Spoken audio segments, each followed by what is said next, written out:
आज इस कार्यक्रम में हम मिल रहे हैं वृंदन पावनकर से। वृंदन नागपुर से है। वो आनंदम विद्यालय नाम की एक नॉन प्रॉफिट स्कूल चलाती है। देहात फाउंडेशन की वो संस्थापक है। देहात फाउंडेशन महिलाओं को रोजगार देने का काम करता है। उसके साथ साथ वो प्रथम एजुकेशन फाउंडेशन के साथ भी काम करती है।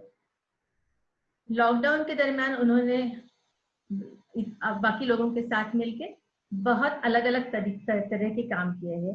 हम उन्हीं से जानना चाहेंगे कि उन्होंने कैसे क्या काम किया। वृंदन, आपका बहुत बहुत स्वागत। Thank you.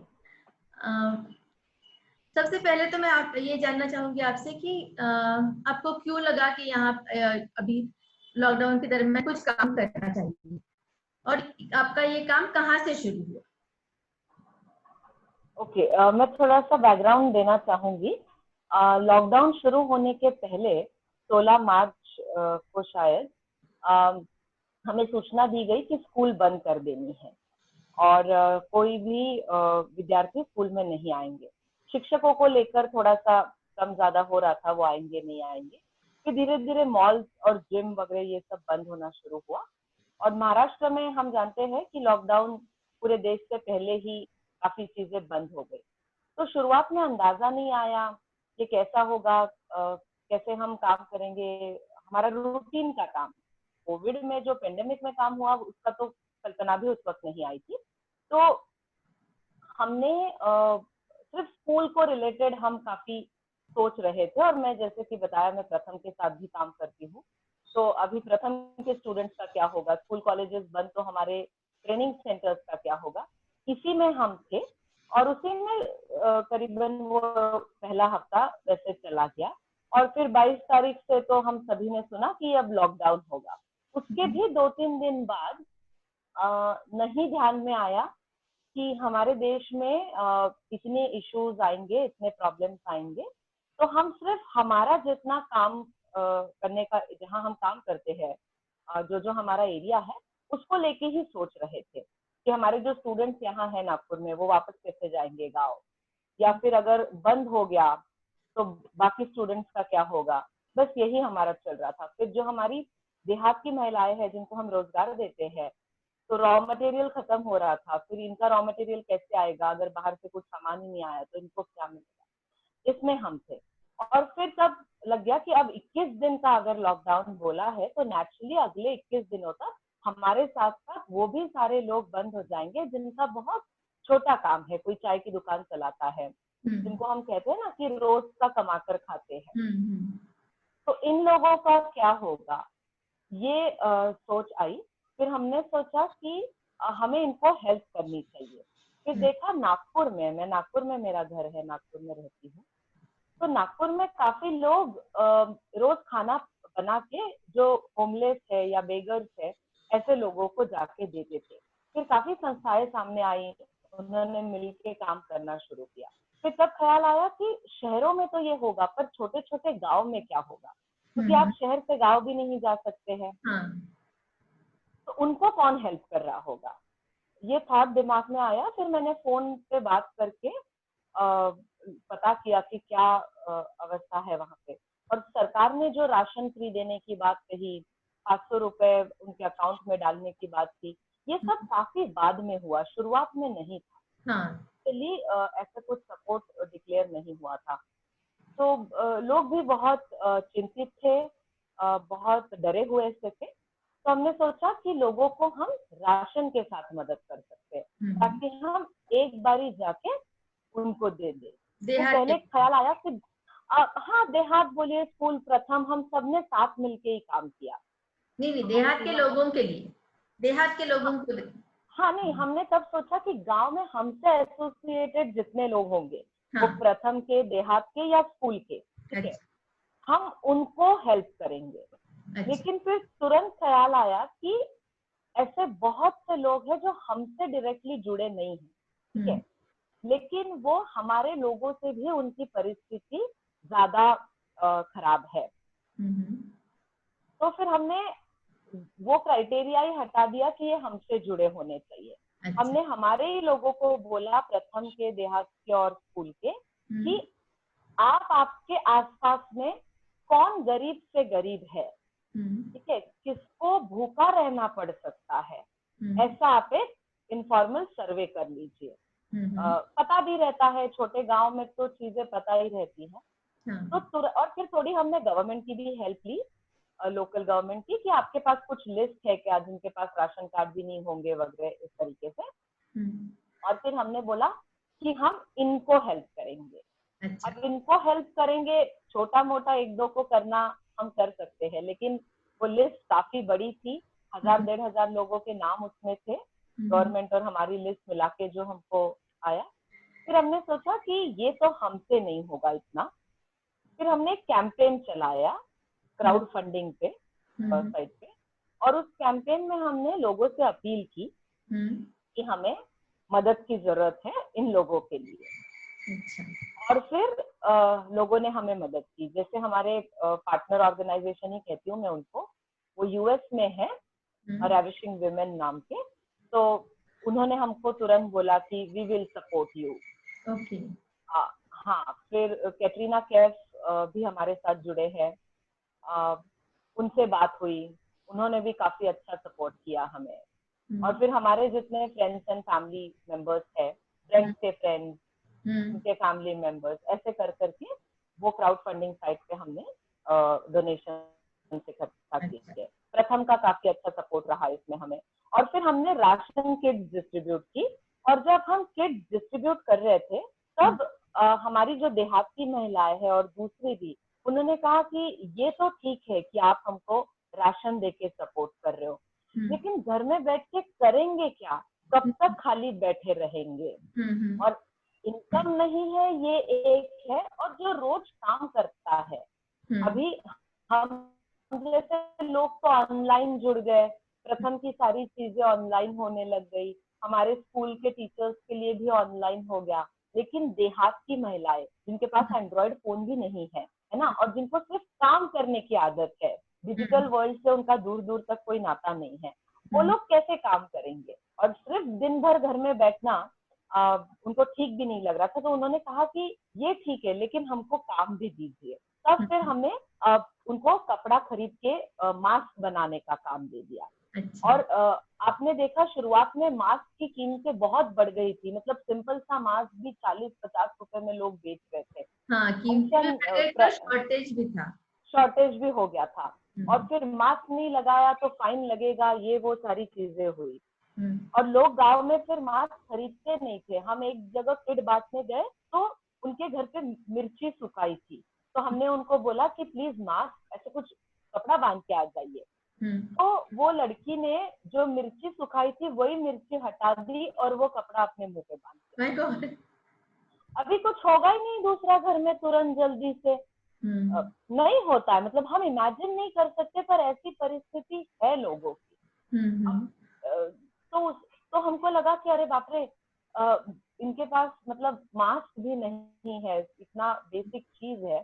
तो फिर हमने हमारी जो देहाती महिलाएं हैं उनको कपड़ा दिया, बाकी भी जिनका रोजगार बंद हो गया था और जिनको सिलाई आती थी, हमने उनको बोला, हमने उनको फ्री ऑफ कॉस्ट कपड़ा दे दिया कि आप ये ताकि एक उनको सपोर्ट हो जाए। और फिर उनको कहा कि आप मास्क बनाइए, आधे मास्क हम आपसे खरीदेंगे और आधे मास्क आप खुद गांव में जा जाके गरीब लोगों को सिर्फ 5 रुपए में दे दो। अच्छा, 5 रुपए के ऊपर में। तो हमारे पूरे गांव में 5 रुपए में मास्क मिली लोगों को। हाँ, तो ये एक उपक्रम हमने तब शुरू किया। That's wonderful. 5 रुपए में मास्क कहाँ मिलता है वरना।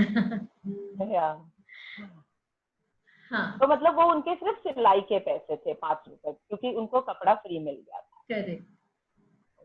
तो फिर आगे क्या हुआ, मतलब आपने श्रमिक ट्रेन में जाने वाले लोगों के लिए भी काम किया है आपने, बहुत अलग अलग किस्म के काम किए, तो आगे क्या हुआ? फिर हम लोग ये गांव में काम कर रहे थे। शुरुआत में तो हमको राशन की भी शॉर्टेज थी, फिर हमको यहाँ से गांव जाने की भी परमिशन नहीं मिल रही थी।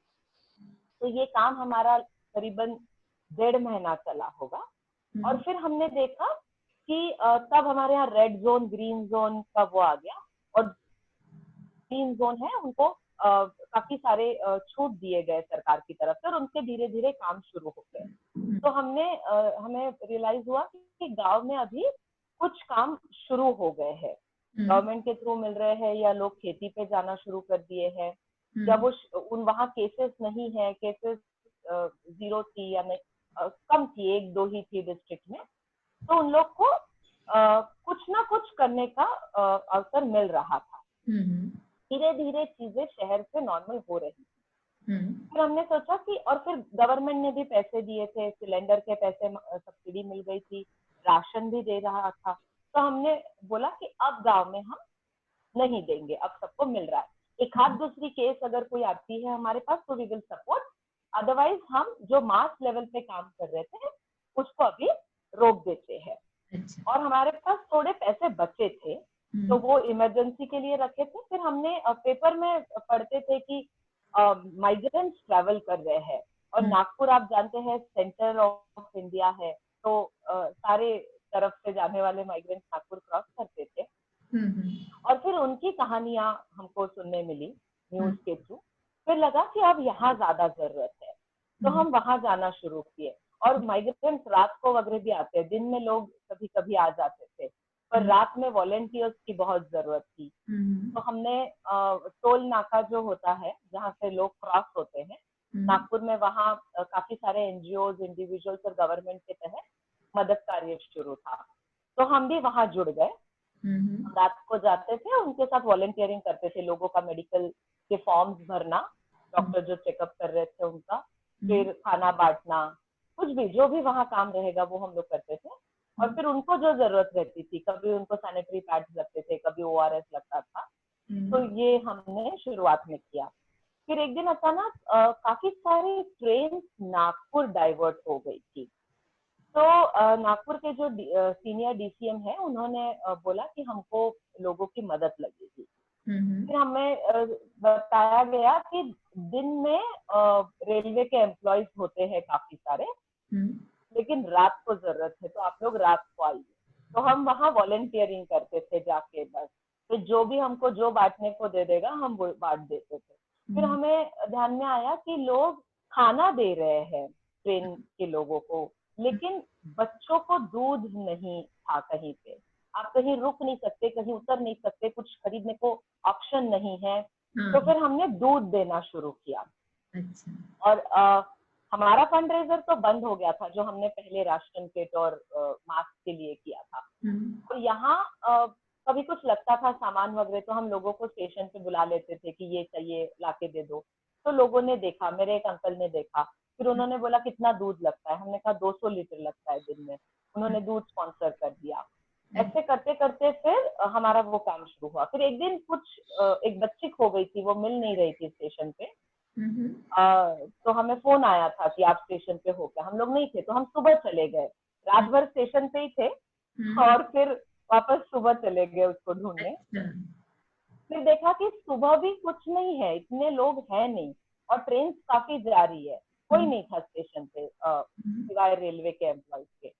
फिर हमारे गाड़ी में सामान था, दूध बिस्किट था, तो हमने पूछा उनको कि हम बांट दे अभी, तो उन्होंने कहा कि ठीक है आप बांट दो। तो हम सुबह से रात तक रोज फिर हम वहीं पे रहे, हमारे साथ काफी हमारे वॉलेंटियर्स थे और मेरे फैमिली मेंबर्स भी थे, और हमने वही काम शुरू किया। और लोगों के लिए हमने फेसबुक पे अपील की कि हमें वॉलेंटियर्स की जरूरत है, तो वॉलेंटियर्स भी आए और लोगों ने फंड्स भी हमें दिए कि ठीक है हम आ नहीं सकते पर we want to contribute.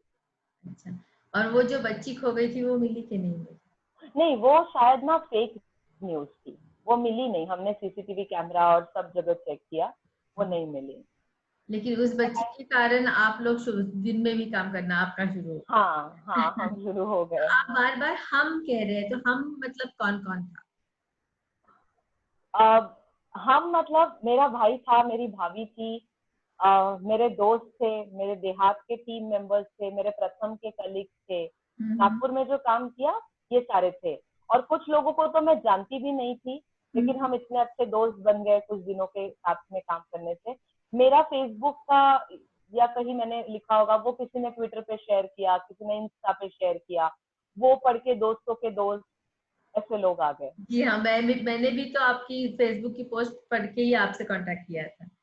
Right, हाँ। और हाँ। फिर एक ऑर्गेनाइजेशन से मेरी माँ जुड़ी है, वहाँ के बच्चे, ऐसे काफी लोग आ गए। अच्छा, मतलब जो आपको जानते थे वो तो आए ही, लेकिन जो आपको नहीं जानते थे वो भी जुड़ गए। नहीं, हाँ, वो भी जुड़ गए थे। रैंडम अननोन लोगों के फोन आए हमको कि हम्म। हम जुड़ना चाहते हैं, तब हम्म। आए। फिर हम, हेलो। हेलो, हाँ वृंदन। हाँ, हम उनको टाइम बताते थे, सुबह 8 बजे से हम्म। रात को 12-1 बजे तक, जब भी उनको ज्वाइन करना है वो बीच में जुड़ सकते हैं। अच्छा, तो ज्यादातर मतलब ऑन एन एवरेज कितने लोग आपके साथ काम करते थे रेलवे स्टेशन पे हर दिन, at a time? At a time. सिर्फ हमारी टीम के कि हाँ हाँ। पूरे? नहीं, आपके टीम के। हमारे टीम के दिन भर में मान लीजिए 8 से 12 लोग एट ए टाइम रहते थे। अच्छा, और बाकी और एक संत निरंकारी चैरिटेबल ट्रस्ट है, हम्म। उनके लोग रहते थे। वो लोग तो बहुत शुरू से है, वो हमारे भी पहले से है। वो लोग पानी बांटने का काम करते थे। रेलवे के जो प्लेटफॉर्म पे टैप्स है, जो नल हम्म। है, हम्म। वहां से पाइप लगा के वो लोग पानी बांटते थे, पूरा सुबह से लेके रात तक। अच्छा, लेकिन फिर हाँ, वो फिर पानी कहाँ, किस चीज, मतलब कहाँ लोगों के पास क्या कुछ था, बॉटल? लोगों के पास कैंस होती थी, कोई अपनी गुंडी लेके आया था, ये पूरा अपना संसार लेके ट्रैवल कर रहे थे ना हाँ श्रमिक। तो हाँ। उनके पास थे ना, काफी सामान था, बॉटल्स थी। नहीं अच्छा। रही तो हम भी देते थे। एक पहले हमने दूध बिस्किट से शुरू किया, हम्म। और तब हम ऐसे बोलते थे, बच्चा है क्या, बच्चा है क्या, दूध चाहिए क्या, और खिड़की में से देते थे, हम्म। क्योंकि ना वो बाहर आ सकते थे ना हम अंदर जा सकते थे। हाँ। तो कुछ लोगों ने हमको बोला कि अरे सिर्फ बच्चे को क्यों दे रहे हो, हमें भी तो भूख लगी है, दे दो। पर हम्म। हमारे पास सिर्फ बच्चों को था, तो हम सारी ट्रेन को दे नहीं सकते। 1800-2000 लोग एक ट्रेन में सफर करते थे। हम्म। तो हम उनको मना करते थे शुरुआत के 1-2 दिन। तो एक बार ऐसा हुआ कि एक आदमी ने बोला, अरे कितने का है भाई, दे दो, पैसा ले लो, पर दे दो, भूख लगी है। हम्म। क्योंकि उन्हें और कुछ नहीं फिर मिला था खाने के कुछ लिए। नहीं खाया था, कुछ नहीं खाया था उन्होंने। चेन्नई में बैठे थे, हम्म। चेन्नई में उनको किसी ऑर्गेनाइजेशन ने खाना दिया था। तब हम्म। से नागपुर आने तक उनको बीच में कहीं खाना नहीं। कितने घंटे फिर का सफर था ये? बापरे, काफी घंटे, मतलब वो तो ट्रेन रुक रुक के आती है, हाँ। और ऑलमोस्ट 22 आवर्स और उस इसके इसके बीच उनको कहीं भी कुछ नहीं मिला था खाने को? खाना नहीं मिला माय था, गॉड। जगह खाना नहीं। तो आ, मतलब बहुत ही हमें ही खराब लगा कि उनको ऑलरेडी खाना नहीं मिला है, हम उनको बिस्किट दिखा रहे हैं और बोल रहे हैं सिर्फ बच्चे को नहीं देंगे। मिले थे, हाँ। फिर ये हमें बहुत गलत लगा। फिर हमने बोला कि नहीं, हम सबको देंगे, ऐसी चीज देंगे जो हम सबको दे सकते। फिर हमने सोचा कि सबको हम खाना देंगे, और बच्चे ढूंढ के उनको दूध बिस्किट देंगे। एक बार उनको खाना मिल गया तो वो बिस्किट नहीं मांगते हैं ना। हाँ हाँ। फिर हमने नेक्स्ट डे से खाना शुरू कर दिया, हम्म। खाना देना शुरू किया। तो पूरी ट्रेन को हम खाना देते थे। पूरी ट्रेन को? मतलब हाँ, कितने लोग होंगे? कभी 1600, कभी 1800, 2000, कभी थोड़े और कम भी और रहते यहाँ तो थे। आप राशन नहीं दे सकते, आपको नहीं, ready to eat. Cook food, तो ये हाँ, कुक कैसे फूड। मैनेज किया आपने? जिस दिन हमारे साथ ये हुआ कि एक आदमी ने हमको बोला, पैसा ले लो पर दे दो, ऐसा मत करो। हम्म। तो और उन्होंने बोला कि हमने कुछ खाया नहीं, तो हमने उनको बिस्किट बांट दिए थे फिर हमारे पास जो थे। फिर हम उस दिन जल्दी घर आ गए थे, क्योंकि हमारे पास का खत्म हो गया था, बिकॉज हमने सारी ट्रेन को दे दिया था। हम्म। तो 11 बजे जब हम घर आए तो हमने हमारे पेरेंट्स के साथ डिस्कस किया, और फिर तुरंत हमने हमारे केटरर को फोन किया हम्म। कि भैया ऐसा ऐसा है, तो हम्म। आप कल सुबह हमको खाना ला के दे सकते हो क्या? हम्म। तो उन्होंने बोला कि ठीक है, मुझे 11-1 बजे तक का टाइम दीजिए, क्योंकि हम्म। एकदम से इतना अरेंज करना मेरे लिए पॉसिबल। और रात के 11 बज गए थे, मतलब वो रात को तो कुछ कर ही नहीं पाते। हाँ। फिर उन्होंने थोड़ा हमको डिस्काउंट भी दिया। और अभी ऐसा था, आपको ऐसा कुछ देना है जिससे पेट भर जाएगा। आप दाल चावल रोटी सब्जी ऐसा कुछ दे नहीं सकते। तो हम्म। हम जो मसाला चावल बोलते हैं, फ्राइड राइस टाइप का, हम्म। उसमें सारी जो दाल है या चना है, ऐसा न्यूट्री है, ये डाल के, ताकि प्रोटीन भी उसमें मिले उनको, सब्जियां डाल के, वो खराब भी नहीं होना चाहिए, टेम्परेचर 45-46 डिग्री था, ये तो बहुत बड़ा वो सब चैलेंज है। है इस हाँ, वो बहुत बड़ा चैलेंज हाँ, था। बट फिर हमारे केटरर ने कहा कि मैं अलग अलग टाइम पे बनाऊंगा, सुबह का जल्दी, फिर वो लाके दूंगा, फिर दोपहर का, फिर वो अलग से लाऊंगा, सारा एक साथ नहीं बनाऊंगा। अच्छा। हाँ, तो ऐसे सुबह से लेके शाम तक 4-5 बारी वो आते थे। हाँ, और कुछ पैक करके भी, पैकिंग को बहुत टाइम लगता था, इतने लोगों का खाना पैक करके उसको लाना। तो वो तो कुछ पैकिंग वो कौन पैक करते, थोड़ा वो करते थे, थोड़ा हम लोग स्टेशन पे करते थे, आधे वॉलंटियर्स बांटने जाते थे, आधे वॉलंटियर्स पैकिंग में लगते थे। अच्छा। हाँ, और फिर दिन भर में दूसरे कोई नहीं आते थे स्टेशन पे, हम्म। लेकिन शाम को एक 4-5 बजे के बाद में दूसरे लोग भी आते थे। हम्म। एक मतलब मैं बताना चाहती हूँ कि लोगों ने कैसे कैसे काम किया। हम्म। एक दाऊदी बोहरा कम्युनिटी है, हम्म। वो लोग सब लाते थे, खाना, पानी, केला, बिस्किट, बहुत अच्छी से पैक करके। हम्म। और वो करीबन 50-60 लोग आते थे, हम्म। वो सिर्फ एक ट्रेन लेते थे, हम्म। और वो उनके लिए अलग से प्लेटफॉर्म नंबर 3 पे आती थी, वो हम्म। सारा सिस्टमैटिक अपना रखते थे। हम्म। और ट्रेन आई कि सब कुछ सारे वॉलंटियर्स वो खुद ही बांट देते थे, हम लोग उस ट्रेन में सिर्फ दूध देने जाते थे, अच्छा। और एक ट्रेन करके वो चले जाते थे। अच्छा। तो ये एक तरीका हुआ, बहुत अच्छा काम किया उन्होंने। फिर हम्म। संत निरंकारी सुबह से आते थे और रात तक पानी डिस्ट्रीब्यूट करते थे, हम्म। और उनके पास काफी वॉलंटियर्स होते हैं, तो वो लोग फिर हमको खाना पैकिंग में मदद करते थे, जो भी उनको काम जो भी बताएगा वो उसमें हेल्प करते थे। हम्म। कुछ लोग थे वो रात को आते थे, सारे बॉयज होते थे उस ग्रुप में, ताज का लंगर नाम था उनका, क्या और नाम? वो ताज का लंगर, अच्छा। हाँ, वो रात को आते थे करीबन 10 बजे के आसपास, हम्म। और हमें बोलते थे थोड़ा दूध बिस्किट छोड़ के जाइए। हम्म। और रात को जितनी भी ट्रेन आ रही है सुबह 4 बजे तक, हम्म। वो ट्रेन वो लोग कवर करते थे, उनके अच्छा। पास का खाना।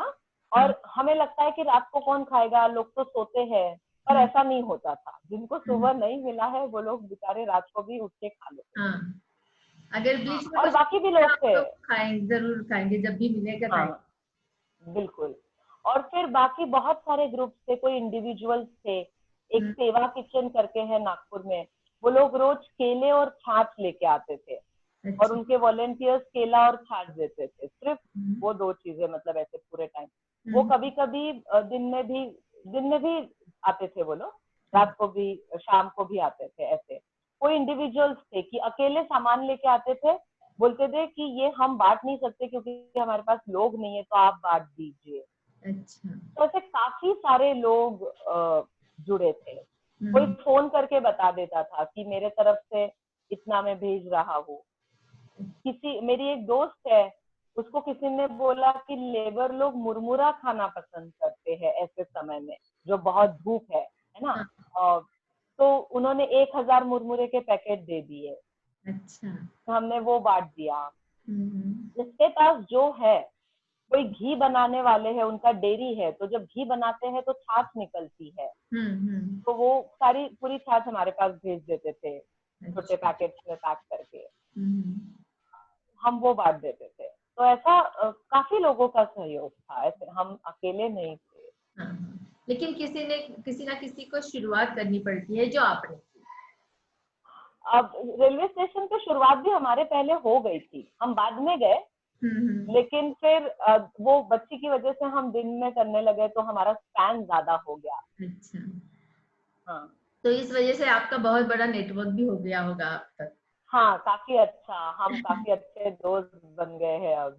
तो अभी तो श्रमिक ट्रेन बंद हो गई, तो अभी भी आप कुछ काम कर रहे हैं, या मतलब किस तरह का काम कर रहे हैं?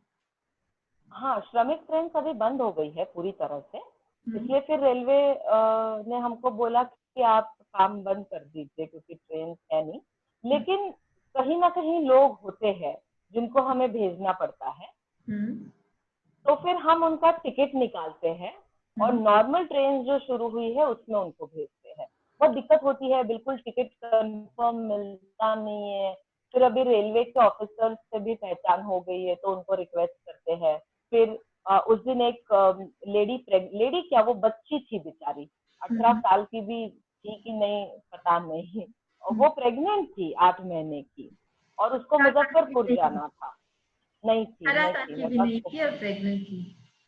अच्छा। पर अब क्या कर सकते हैं, मतलब now you can't help it ना। हाँ, अभी अब कुछ तो नहीं। बस उसके सेहत का ख्याल रखना, उसको उसके घर तक पहुंचाना, यही हम्म। हम कर सकते हैं। उसको मुजफ्फरपुर जाना था। हम्म। तो टिकट कंफर्म नहीं हो रही थी। हम्म। फिर हमने रेलवे को रिक्वेस्ट की कि वो और उसके साथ एक कंपेनियन, ऐसे 2 लोगों का प्लीज हेडक्वार्टर कोटा से टिकट कंफर्म करके दीजिए। तो उन्होंने तुरंत करके दिया। अच्छा। फिर एक दिन 2 लेडीज जिनको सिर्फ तेलुगु आता था, वेरी एल्डरली लेडीज, हम्म। वो नागपुर रेलवे स्टेशन पे गलती से उतर गए। तो फिर रेलवे के एक ऑफिसर का मुझे फोन आया कि ये ऐसे ऐसे उतर गए हैं, तो इनको कुछ करो। तो मैंने कहा मैं शेल्टर होम ले जा सकती हूँ, और जब भी ट्रेन अवेलेबल है उसमें टिकट निकाल के भेज दूंगी। तो बोले ठीक है। फिर तेलुगु जिसको आती है, ऐसे किसी को फोन करके, हमारी एक वॉलेंटियर ने उनको फोन किया, उसके फ्रेंड को, फिर उनसे बात कराई और उनको शेल्टर होम में ले गए। दूसरे दिन उनका टिकट निकाल के उनको वापस भेज दिया उनको।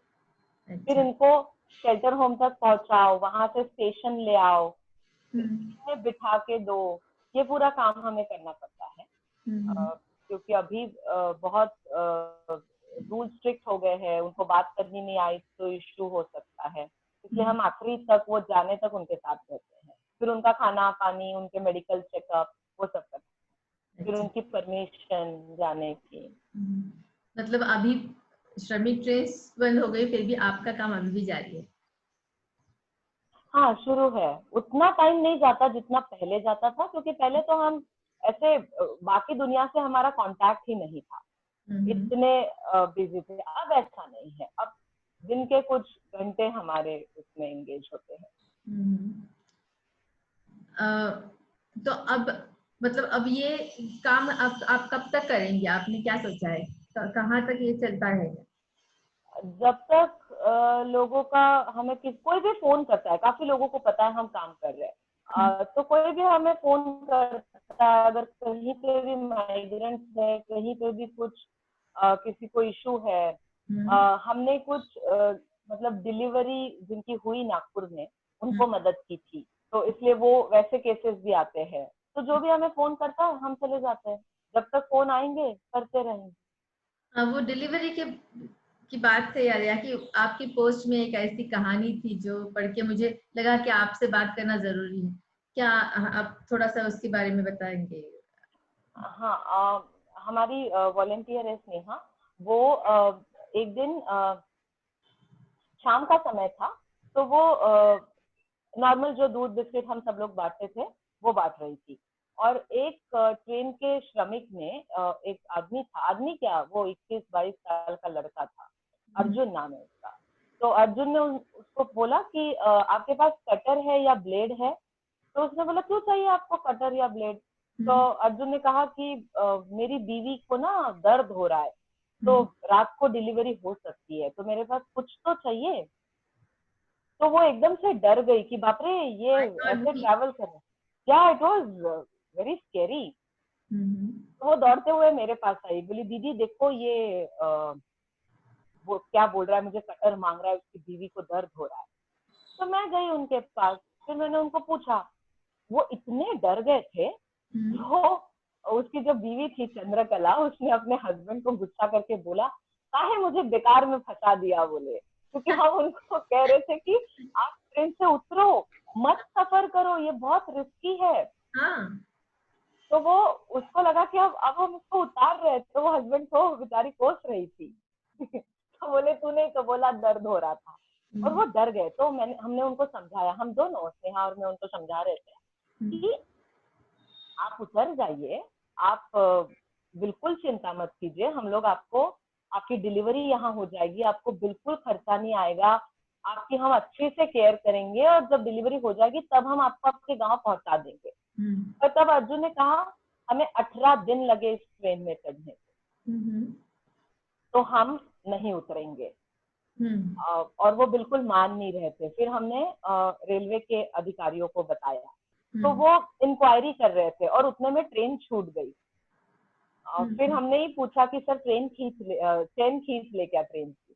तो उन्होंने बोला हाँ ठीक है बोल दो। फिर हमने दूसरे बोगी में किसी को बोला कि चेन खींच लो, फिर ट्रेन रुक गई। फिर रेलवे के डॉक्टर आए, वो दोनों इतने डरे हुए थे, डॉक्टर उनको सवाल पूछ रहे थे टू नो कि उनका क्या स्टेटस है, तो वो बिल्कुल जवाब ही नहीं दे रही थी डॉक्टर्स को, कोऑपरेट नहीं बिकॉज वो डरे हुए थे। फिर और एक सीनियर ऑफिसर ने बोला रेलवे के कि उनको बता दो, वो मान नहीं रहे तो कि जब तक आप उतरोगे नहीं तब तक हम आपको मतलब ये ट्रेन ही नहीं जाएगी। हाँ, तो फिर बहुत जबरदस्ती करके वापस ट्रेन शुरू हो गई थी, फिर गार्ड को बोल के ट्रेन रोकना पड़ा। तो ये सब किया और फिर वो दोनों ट्रेन से उतर गए। लेकिन उस वक्त हमें नहीं बताया गया था कि वो कौन से अस्पताल गए हैं या कहाँ, क्योंकि रेलवे का भी हॉस्पिटल है, आईजीएमसी भी है नागपुर में। और फिर हमें बोला कि रेलवे वाले टेक केयर कर लेंगे, आप लोग जाओ। तो हम वापस अपने काम में चले गए। फिर रात को हम सोच ही रहे थे कि हमने उनको जबरदस्ती उतारा है और उनका सब ठीक से हो रहा है कि नहीं, we have to check. But अभी रात को 10-11 बजे किसे फोन करेंगे? तो हमने सोचा कि कल देखते हैं। और दूसरे दिन सुबह फिर रेलवे के एक ऑफिसर का फोन आया, और काफी अच्छे वो ऑफिसर थे, सबका बहुत ख्याल रखते थे, आचार्य सर करके। तो उन्होंने हमको बोला कि आप लोग थोड़ा संभाल लोगे ये केस को? हमने कहा ठीक है, देख लेंगे कौन से हॉस्पिटल में। तो मैंने कॉल किया, सर ने उनका नंबर भेजा अर्जुन का। तो आई कॉल्ड अर्जुन एंड मैंने पूछा कि क्या अर्जुन कैसे हो, ठीक हो? तो बोला कि हाँ मेरी बीवी तो कल से अस्पताल के अंदर गई है, मैं बाहर ही हूँ, मुझे कुछ पता नहीं है क्या हो रहा है। और वो बार बार मेरे पास कपड़ा मांगने आ रहे हैं, मेरे पास कपड़ा है नहीं। और मैंने कहा कुछ खाया आपने? तो बोले नहीं, कल से आया तब से कुछ भी नहीं खाया है। और फिर हम उसका खाना लेके, चंद्रकला का भी खाना और कपड़े वगैरह ये सब लेके चले गए। वहां जाके पता चला कि अभी वो लेबर रूम में है, उसकी डिलीवरी होने वाली है, तो बच्चे के भी कपड़े चाहिए हैं। फिर हमने कहीं से वो भी मंगाया और वो सब हम दे के आ गए। फिर उसको सब समझा दिया, डॉक्टर से बात की और हम वापस स्टेशन पे चले गए। बाद में रात को, और डॉक्टर ने बोला था कि जब तक मदर का रिपोर्ट नेगेटिव नहीं आता कोविड का, तब तक बच्चा और माँ अलग रखेंगे। चलो ठीक है, उनकी प्रोसीजर थी वो। तो हमें लगा शाम तक अर्जुन का फोन आएगा और बोलेगा कि अब एक मिल गए हैं, मैंने देख लिया, उसको बेटी हुई थी। और अर्जुन का हमको शाम को फोन आया कि मेरी बीवी बाहर आ गई है अस्पताल के और बच्चा पता नहीं कहाँ है। तो हम डर गए, तो हम भागे भागे हॉस्पिटल चले गए। हम वो चंद्रकला को लेके अंदर गए कि बाहर क्यों आए। तो बोले मुझे बहुत दर्द हो रहा है, और हॉस्पिटल में जगह ही नहीं थी, पूरे बेड्स ऑक्यूपाइड थे, नीचे भी गद्दे बिछाए थे, वो भी फुल्ली ऑक्यूपाइड थे। हाँ, और वो बैठ नहीं पा रही थी, उसको दर्द हो रहा था, she wanted to lie down, इसलिए वो बाहर आ गई। फिर हमने अस्पताल में पूछा कि इसका बच्चा कहाँ है? तो दे सेड कि इसको पता ही नहीं है, बोले इसका बच्चा कहाँ है। अब उसको, वो तो बेहोश होगी तब, उसको नहीं पता होगा। फिर थोड़ी फॉर्मेलिटी उन्होंने की, फिर बाद में उसका बच्चा कौन से वार्ड में है वो पता चला, हम बच्चे को लेके आए। फिर बाद में उसको एक प्रेग्नेंट लेडी के साथ में नीचे जमीन पे वो गद्दा शेयर करने को बोला था हॉस्पिटल में, क्योंकि कोई ऑप्शन ही नहीं था। और वो प्रेग्नेंट लेडी मतलब 9 मंथ प्रेग्नेंट, आजकल में उसकी डिलीवरी, वो वहां पे, और उसके साथ ये एक गद्दे पे दोनों। तो पर हम डॉक्टर्स को क्या बोलेंगे ना, वो उनकी बेचारों की हालत ऐसी थी, कोर्च में बैठ के वो काम कर रहे थे। तो ये सिस्टम है हमारे यहाँ, पॉपुलेशन इतनी है कि हम कैटर नहीं कर पा रहे हैं। फिर उस दिन उनको रखा, उनके सारे टेस्ट हुए, रिपोर्ट नेगेटिव आ गई थी। फिर तुरंत दूसरे दिन, मतलब 1 डे ओल्ड बेबी के साथ उन्होंने वापस किया। 1 डे ओल्ड बेबी के साथ ट्रेन में, इतनी गर्मी में सफर। हाँ, सारे जितने डिलीवरी केसेस यहाँ पे हुए सबने ऐसे ही सफर किया है। हॉस्पिटल में भी जगह नहीं है, उनका नागपुर में कोई नहीं, और हॉस्पिटल की फॉर्मेलिटी ऐसी थी, हम उन्हें किसी और अस्पताल में भी नहीं ले जा पा रहे थे। जब जगह नहीं थी तब मैंने बोला था कि मैं किसी प्राइवेट में इनको ले जाती हूँ। तो तो वो बोले नहीं ऐसा नहीं शिफ्ट कर सकते हैं क्योंकि ये कोविड के वजह से रूल्स काफी स्ट्रिक्ट थे। तो वो फिर सब उन्होंने वापस सफर पहुंच किया। गए? हाँ वो ठीक से पहुंच गए, जब पहुंच गए तो फोन करके बताया उन्होंने कि हम पहुंच गए हैं। अच्छा। वो सब हुआ। हाँ उनको रास्ते भर सबको खाना, मतलब हम ऐसा सोचते थे कि मान लो कि नागपुर छोड़ने के बाद इनको इनका गाँव आने तक कुछ नहीं मिला तो भी इनके पास सब होना चाहिए, ऐसा पूरा करके फिर हम उनको भेजते। जब ऐसे फोन आते हैं होंगे वही, that's the reward for your work, isn't it? हाँ मतलब जब हम अर्जुन को उस दिन दूसरे दिन अस्पताल में मिले और उसने बोला था खाना नहीं खाया और चंद्रकला अंदर है, तो वो खुद से बोला कि अच्छा हुआ दीदी कल आपने हमको जबरदस्ती उतरवा दिया, और तब 10 बज रहे थे और 10:15 के आसपास उनको बेटी हुई, और बोले अभी तो वो ट्रेन झांसी भी नहीं पहुंची है और हमारा तो गांव उन्नाव है, तो मैं ट्रेन में क्या करता, मुझे यहाँ इतनी दिक्कत हो रही है। तो ही ओनली रियलाइज दैट कि अच्छा किया हम उतर गए। लोग इतने डरे हुए हैं और कंफ्यूज है। मतलब अभी जो लेबर है ना जाने को आते हैं तो हम लोग उनको बोलते हैं देखो जाओ मत, अभी काम शुरू हो गए हैं, यहाँ हम आपको काम दिला देंगे।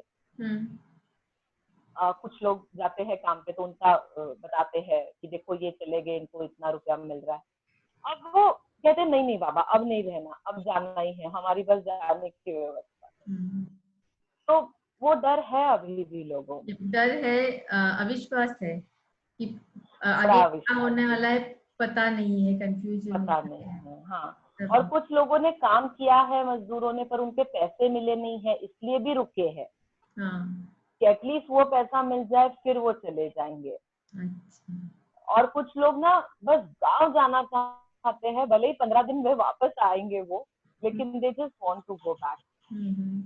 हाँ, हो रहा है अभी जब जान का डर होता है तो अपने लोगों में जाना सबको सबका हाँ, सबकी प्रायोरिटी बन जाती है, प्रायोरिटी होती है। हाँ और देखिए ये पढ़े लिखे बहुत लोग नहीं है, ठीक है, और कोई इनका ऐसा नहीं है कि इनको एक बोलते ना किसी का कोई मसीहा होता है, कोई किसी पे ट्रस्ट करते, तो इनकी कोई यूनियन वगैरह नहीं है कि इनका कोई लीडर होगा ये इनको समझाएंगे, ऐसा कुछ भी नहीं है। कोई उनको कुछ बताता है, कोई कुछ बताता है।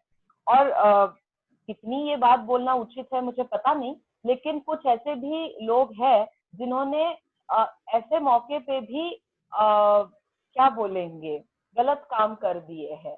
मतलब स्पॉन्सर्ड चीजों में भी श्रमिकों से पैसा लेना और उनको भेजना, ऐसा भी काम करने वाले लोग हैं। We cannot deny this fact. तो कहीं कहीं मजदूर फंस भी गए बेचारे, उनको बोला गया, पैसे लिए गए पर भेजा नहीं, जो भी हुआ, या रास्ते में छोड़ दिया, गांव तक नहीं पहुंचे, तो ऐसा भी हुआ है ना। तो वो किस पे ट्रस्ट करेंगे और कैसे ट्रस्ट करेंगे? हाँ, ऐसी भी तो कहानियां। हाँ ऐसे भी हाँ एंटी सोशल एलिमेंट्स ऐसे इनकी भी कमी नहीं है ना समाज में। हाँ, लेकिन अगर हम देखें तो ज्यादा तादाद में अच्छे लोग हैं, ऐसा हम कह सकते हैं, क्योंकि बिल्कुल इतना बिल्कुल अच्छा बिल्कुल काम कह हुआ, सकते हैं। इतने लोगों ने, किसी ने अपने संस्था के जरिए, किसी ने इंडिविजुअली, किसी ने ऐसे ही अचानक से कोई ग्रुप बना के, लेकिन इतना काम हुआ है, इतनी मदद की गई है लोगों की। तो ये कि बहुत अच्छा लगता है कि कुछ, मतलब कुछ पॉजिटिव है अभी भी हमारे समाज में। बिल्कुल बिल्कुल, ये तो हम डिनाई कर ही नहीं सकते। उस पॉजिटिविटी की वजह से तो हम अभी तक काम कर रहे हैं। और अच्छे ही लोग ज्यादा है। पर ये 2-4 कीड़ों की वजह से भी जो लोग, अभी किसी का पर्स चोरी हो जाता है ना, कभी गुम होता होगा, कभी जानबूझ के चोरी होता है, पर वो जो डर एक के मन में आता है वो नेचुरली हाँ सबको लग जाता है। सही है। आपके पास तो बहुत सारी कहानियां हैं बताने को, लेकिन अब हमारे पास वक्त बहुत कम है। तो आखिरी सवाल आपको कि आप क्या बताना चाहेंगे हमारे दर्शकों? 2 चीजें हैं। एक तो काफी लोग डर की वजह से सामने नहीं आए काम करने को, कि डर था कि हमें भी ये बीमारी हो जाएगी। हाँ, हाँ. तो मैं बस इतना ही कहना चाहूंगी कि आप कुछ भी, अगर आप फील्ड में आके काम नहीं कर सकते आपके हेल्थ इश्यूज की वजह से या जो भी आपकी इश्यूज होंगी, तो आप घर बैठ के भी कुछ ना कुछ काम कर सकते हैं।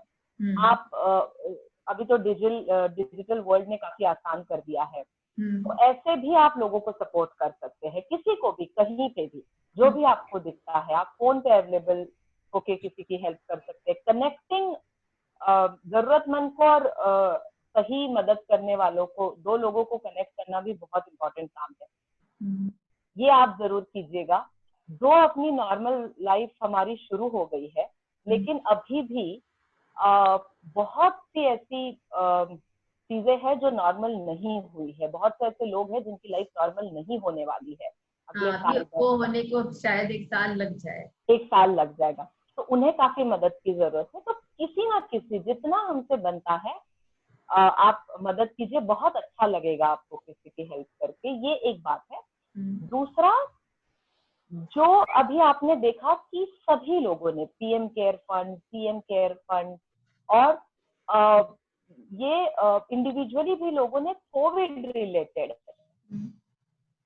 राशन किट्स है, बाकी चीजें है, मास्क मेकिंग एक्टिविटीज है, किसी को रिसर्च के लिए पैसे दिए होंगे, और ऐसे ही सारे चीजों के लिए अपना जो योगदान है, मॉनेटरी सपोर्ट है, वो दिया है। सीएसआर सारे वहां डाइवर्ट हो गए हैं।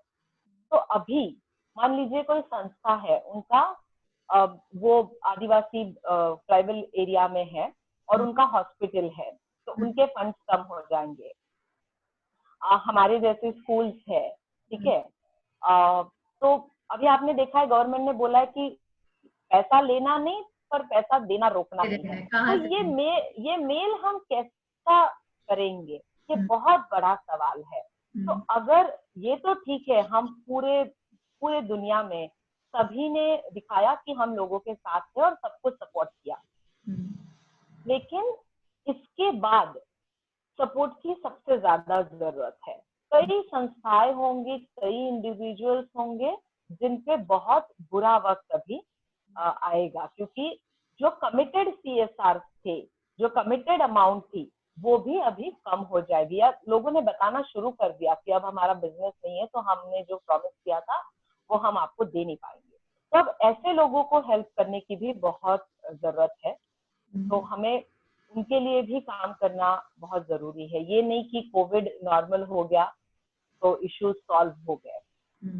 हेल्थ केयर, एजुकेशन, इसमें तो बहुत ज्यादा जरूरत होगी, तो हमें उसके लिए भी काम कंटिन्यू रखना है, तो लोग उसका भी विचार करें। और जो भी ये कार्यक्रम देख रहे हैं, उन्होंने भी अगर थोड़ा सा भी उसमें कंट्रीब्यूशन दिया तो सबका मिला के काफी हो सकता है। सबकी रिस्पॉन्सिबिलिटी है कि कुछ ना कुछ करे, जितना हो सके। सही कहा, बिल्कुल। बहुत बहुत शुक्रिया आपका, आपने वक्त निकाला इस इंटरव्यू के लिए, और आपके आगे जो आप काम कर रही है, जो करने वाली है, उसके लिए हमारी शुभकामनाएं। Thank you so much. Thank you.